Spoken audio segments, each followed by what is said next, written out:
Assalamualaikum warahmatullahi wabarakatuh. Ketemu lagi dengan saya Wiwin Kurniawan di channel YouTube PT Transkon Jaya Tbk.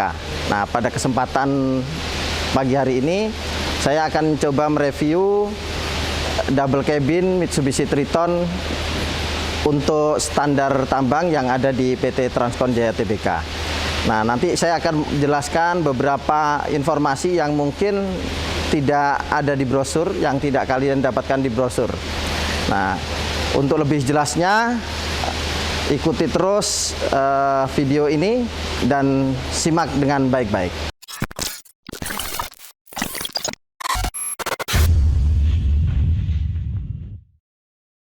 Oke, baik Sobat TRJA semua. Kali ini saya akan mereview mengenai Mitsubishi Triton yang double cabin dan Triton yang ada di PT Transkon Jaya Tbk ini dibuat khusus untuk dipakai di tambang, jadi dimodifikasi sesuai dengan spesifikasi di tambang. Nah, untuk bodi luarnya, jadi Mitsubishi Triton ini sudah yang generasi terbaru ya, dari generasi ketiga. Ini sudah yang facelift, dan seperti yang teman-teman ketahui bahwa yang facelift, untuk facelift ini memang tampilannya mirip-mirip, bagian depannya mirip-mirip dengan Expander ya, Mitsubishi Expander. Jadi sudah kekinian, sudah modern tampilannya. Nah, untuk aksesoris tambahannya di PT Transkon Jaya Tbk, kita ada melakukan penambahan di bagian depan, di bumper depan ada grill guard, kemudian di bagian belakang ada rear bar dan ada roll bar dan winning light. Nah, ini akan saya bahas satu persatu ya. Jadi untuk grill guard yang ada di PT Transkon Jaya Tbk ini dibuat atau diproduksi di PT Transkon Jaya Tbk oleh teman-teman dari Departemen Welding and Fabrication. Fungsi dari grill guard sendiri itu adalah untuk melindungi bumper depan dari benturan. Namun grill guard yang kita produksi ini, kita buat ini tidak mengurangi sensitivitas terhadap mengembangnya airbag. Jadi walaupun terjadi benturan, itu airbag tetap akan mudah mengembang. Karena di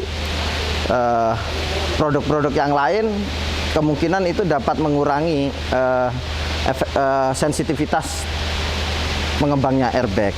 Baik, untuk di bagian belakang, jadi Triton ini sudah dilengkapi juga dengan rear bar. Nah, rear bar ini fungsinya untuk melindungi benturan dari belakang, sehingga bodi kendaraan pada saat ada benturan itu tidak mengalami kerusakan yang berarti ya. Nah, ini teman-teman, jadi roll bar ini yang cukup menarik ya, yang cukup saya sukai dari roll bar ini adalah dia selain melindungi untuk ketika memuat barang, tetapi roll bar ini juga fungsional ya. Ini dijadikan dudukan untuk mining light. Jadi mining light ini untuk lampu-lampu yang digunakan untuk standar tambang. Jadi sekaligus untuk dudukan mining light ini. Jadi harapannya mining light ini ketika ada guncangan-guncangan dia tidak mudah patah ya.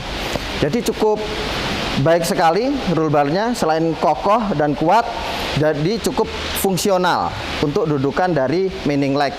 Nah, untuk mining light sendiri ini dirakit, dipasang di sini oleh teknisi-teknisi yang dimiliki di PT Transkon Jaya Tbk ya, di divisi main prep. Nah, ini sudah ada lampu sen, lampu mundur, lampu rem, lampu kota, dan juga dilengkapi dengan rotari. Dan pemasangannya ini dipasang oleh teknisi yang handal, jadi cukup baik sekali. Kali ini saya akan membahas mengenai ram angel yang ada di Mitsubishi Triton. Nah, untuk angel approach-nya itu besarnya 31 derajat ya. Dan untuk departure angle-nya sekitar 23 derajat, dan break over angle-nya itu 25 derajat. Nah, apa arti dari angka-angka ini?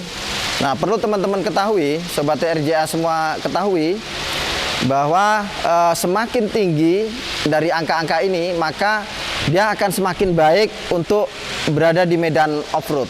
Jadi dikendari di medan off-road cukup baik. Artinya apa? Dia tidak akan mudah terbentur saat dia melewati gundukan atau permukaan-permukaan jalan yang tidak rata. Nah, terakhir untuk wheelbase-nya sendiri dari Triton ini lebih pendek ya, memang dibandingkan varian kendaraan-kendaraan lain sekelasnya. Ini sekitar 3 meter atau 3000 mm. Namun ada keuntungannya dari wheelbase yang lebih pendek ini, yaitu radius putarnya menjadi lebih pendek, sekitar 5,9 meter. Jadi kalau kita bermanuver ya di jalan-jalan yang lebih sempit itu lebih baik ya dibanding kendaraan-kendaraan yang lain. Untuk ukuran pelek dari roda itu ukurannya, ringnya menggunakan ring 16. Namun dengan ring 16 tinggi dari ground clearance dari Mitsubishi Triton ini cukup tinggi ya, sekitar 22 cm.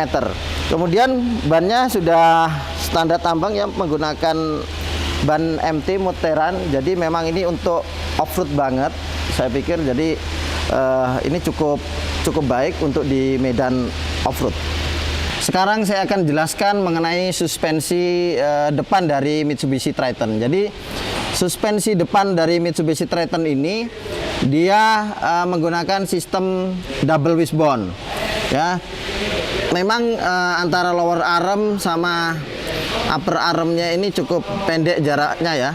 Kemudian kalau kita perhatikan di sini stabilisernya itu linknya terpasang di lower arm.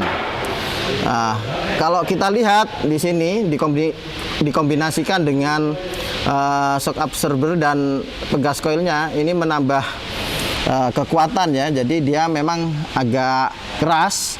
Namun kalau suspensi yang agak keras ini biasanya di medan-medan jalan aspal itu cukup baik maupun di medan off-road.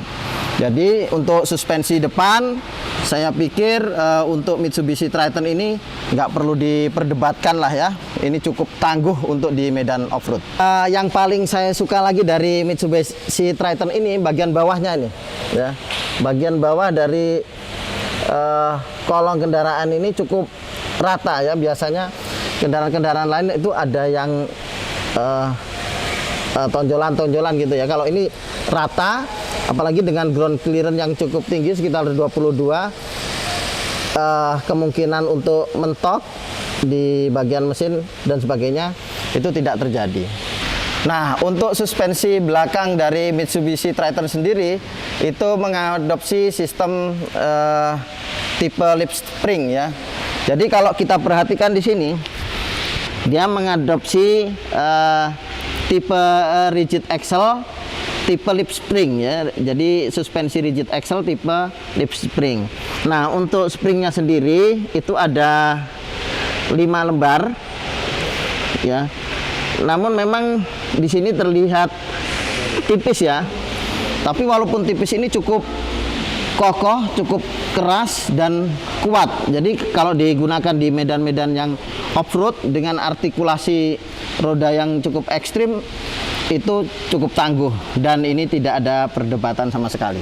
Untuk mesin dari Mitsubishi Triton sendiri cukup powerful dan paling besar tenaganya di antara kompetitornya. Untuk mesin 4N15 sendiri itu dia tenaga maksimumnya sekitar 342 Nm, dicapai di RPM 1500 sampai 2500. Untuk outputnya sekitar 136 tenaga kuda ya, di RPM 3500. Jadi cukup powerful. Mesinnya sudah common rail Euro 4. Kemudian kapasitas tangkinya sekitar 75 liter ya untuk tangkinya. Jadi cukup ramah lingkungan, cukup powerful dan menunjang di medan-medan off-road cukup baik. Saya pikir mesin tidak ada perdebatan. Sekarang saya sudah ada di dalam kendaraan. Akan saya review mengenai interiornya dan kenyamanan kita ketika kita duduk di dalam kendaraan. Untuk interiornya cukup elegan, ya, cukup keren. Sama sih seperti kendaraan-kendaraan yang lain ya. Nah, untuk posisi duduk sendiri, ya ini sangat nyaman ya. Ini kaki saya tidak mentok. Dan untuk injakan-injakan pedal ya, dari mulai pedal gas, pedal rem maupun pedal kopling itu cukup renyah. Dan ini posisi duduknya ini sangat nyaman sekali, ini lekat. Dan untuk kemudinya ini bisa juga kita setting ya. Jadi untuk menyesuaikan ya posisi duduk dan menyesuaikan sesuai dengan postur tubuh kita, dia juga dilengkapi dengan tilt steering, sehingga kita dapat berkendara dengan nyaman, memegang kemudinya dengan nyaman, walaupun kendaraan ini digunakan di medan-medan tambang yang jalannya cukup ekstrim. Ini pegangannya cukup kokoh, kita cukup nyaman. Nah, untuk transfer dari Mitsubishi Triton ini yang tipe HDX itu masih manual ya, seperti ini. Jadi ada posisi 2H, 4H dan 4L. Jadi pengoperasiannya dia masih manual. Berbeda dengan yang tipe-tipe di atasnya, ada GLS maupun Ultimate, itu sudah menggunakan elektrik ya. Jadi pakai tombol isi select gitu ya. Ada menu elektriknya ya, untuk 2H, ke 4H maupun ke 4L. Jadi sudah elektrik. Dan transfer ini tipenya juga tipe part time ya untuk mobil Triton ini. Ya, artinya apa? Sistem transfer part time ini tenaganya yang 50% disalurkan ke roda depan dan 50% disalurkan ke roda belakang. Jadi full untuk medan off-road, penggunaan 4x4-nya, baik 4H maupun 4 low-nya itu wajib digunakan di medan yang off-road. Dan tidak diperkenankan untuk di medan jalan aspal ya. Kalau untuk mau dipakai di jalan aspal, sebaiknya kita menggunakan yang 2H. Oke, baik teman-teman semua. Itu tadi hasil review dari saya mengenai Triton tipe HDX yang ada di PT Transkon Jaya Tbk. Mudah-mudahan informasi yang saya sampaikan ini bermanfaat dan menambah wawasan bagi sobat TRJA semua yang ada di rumah dan dimanapun berada. Dan jangan lupa tonton terus video ini, like, komen, dan subscribe. Transkon Jaya Jaya Jaya.